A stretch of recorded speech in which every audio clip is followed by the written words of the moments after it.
नमस्कार। आप सबका हमारे चैनल पर स्वागत है। इस वीडियो में हम आपको बताने जा रहे हैं कि भगवान श्री कृष्ण और अर्जुन का युद्ध जब देवताओं के साथ हुआ, देवराज इंद्र के साथ हुआ, तो इसमें विजयी कौन हुए और वो युद्ध क्यों हुआ।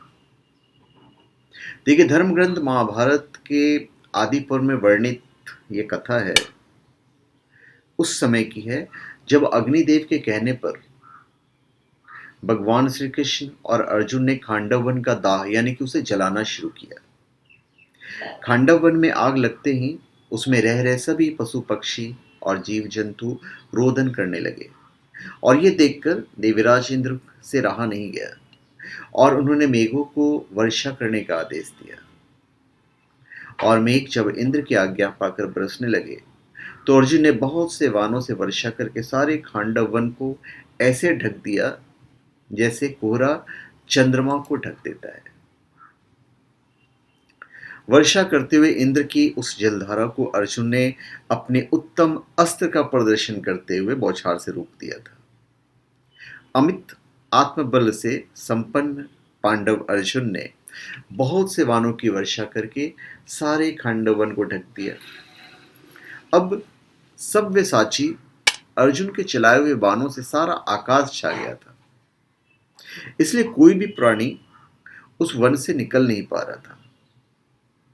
जब खांडव वन जलाया जा रहा था उस समय महाबली नागराज तक्षक वहां पे नहीं थे, कुरुक्षेत्र चले गए थे।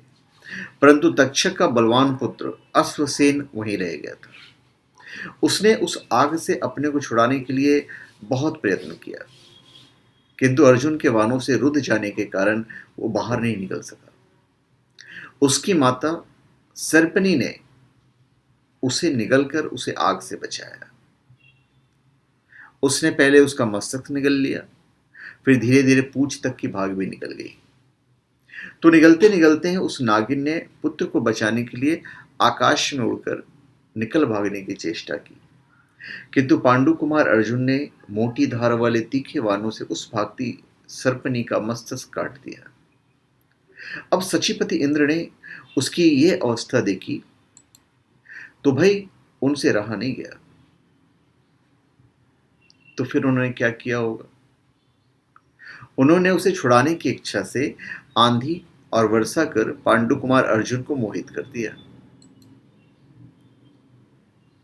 अब इतने में तक्षक का पुत्र अश्वसेन उस संकट से मुक्त हो गया और उस भयानक माया को देखकर जितने नाग थे वो सारे बस ठगे के ठगे रह गए। मतलब कोई भी प्राणी, कोई भी सर्प वहां से निकल ही नहीं पा रहा था। अग्नि और श्री कृष्ण ने भी उसका अनुमोदन किया और उसके बाद युद्ध शुरू हो गए। एक तरफ अर्जुन, दूसरी तरफ इंद्र, दोनों का भीषण युद्ध होता है। ऐसा युद्ध कि समुद्र तक क्षुब्ध हो जा रहे थे। आकाश में स्थित मूसलाधार पानी बरसाने वाले मेघों को बार बार उत्पन्न कर रहे थे इंद्र, पर अर्जुन के वाहन उन्हें वहीं का वहीं रोक दे रहे थे। अर्जुन ने उन मेघों को नष्ट करने के लिए अभिमंत्रित करके व्याव्य नामक उत्तम अस्त्र का प्रयोग किया और उस अस्त्र ने इंद्र के छोड़े हुए वज्र और मेघों की ओज के और बल को नष्ट कर दिया। जल की वे सारी धाराएं सूख गईं, बिजलियां नष्ट होती चली जा रही थी। सूर्यमंडल स्वाभाविक स्थिति में दिखाई देने लगा। अग्निदेव प्रतिकार शून्य होने के कारण बहुत प्रसन्न हुए और अनेक रूपों में प्रकट होकर प्राणियों के शरीर से निकली हुई वसा के समूह से अभिषिक्त होकर बड़ी बड़ी लपेटों के साथ प्रज्वलित हो गए। मतलब अग्निदेव को मजा आने लगा। वो भी जितने जीव जंतु, राक्षस, दानव, ये सब जितने थे, सबको उन्होंने जलाना शुरू कर दिया। बहुत सारे जो नाग वगैरह थे वो बहुत भयंकर होकर अर्जुन और श्री कृष्ण की तरफ लपके। भगवान श्री कृष्ण और अर्जुन ने मिलकर सबको काट दिया या परास्त होते चले गए। सबको परास्त कर दिया उन्होंने।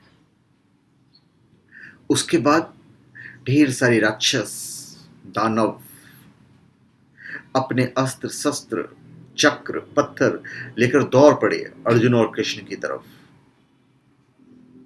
पर अर्जुन सबको मारते चले गए और दूसरी तरफ भगवान श्री कृष्ण ने अपना सुदर्शन चक्र जो है उसका जलवा दिखा दिया। और बस फिर क्या था, बस सब कटते चले गए। तो भगवान श्री कृष्ण और अर्जुन, नर और नारायण। तो नर और नारायण से जीत पाना तो ऐसे मुश्किल था। उसके बाद जितने देवता थे सारे देवतागण दौड़ पड़े, पर अर्जुन अकेला ही सबके सामने डटे रहे और उनसे कोई जीत नहीं पा रहा था।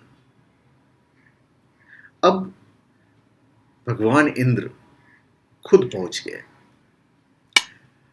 असुर सुदन इंद्र ने बड़े वेग से अश्नि रूप अपना वज्रास्त्र उठाकर चला दिया और देवताओं से कहा, तक देखो अब ये मारे जाएंगे। देवराज इंद्र को वो महान वज्र उठाते देख देवताओं ने भी अपने अपने संपूर्ण अस्त्र शस्त्र ले लिए। सारे के सारे थे, यमराज भी हो गए, कुबेर भी हो गए, सब दौड़ पड़े। पर दूसरी तरफ कौन थे? अर्जुन। अर्जुन के सामने कोई टिक ही नहीं पा रहे थे। टिक पाना भी मुश्किल है, नर और नारायण के सामने कौन टिकेंगे? मुश्किल है। बहुत पहले जब कॉम्प्रोमाइज की बात आई थी तो भगवान परशुराम ने भी उन्हें आगाह किया था दरबार में जाकर, कौरवों के दरबार में, कि इन्हें तो कोई नहीं जीत सकता है, ये तो नर और नारायण है, इन्हें जीत पाना असंभव है। तो जब सारे देवता टूट पड़े तो वहां पे भगवान श्री कृष्ण और अर्जुन पूर्णतः उनसे भिड़ गए और अंत में विजय श्री कृष्ण और अर्जुन की ही हुई। और उसी वक्त एक भविष्यवाणी हुई, भविष्यवाणी नहीं कही, आकाशवाणी के लिए एक आकाशवाणी हुई कि देवराज, तुम्हारे सखा नागराज तक्षक इस समय यहां नहीं है। वे खांडव दाह के समय कुरुक्षेत्र चले गए थे। भगवान वासुदेव तथा अर्जुन को किसी प्रकार युद्ध से जीता नहीं जा सकता।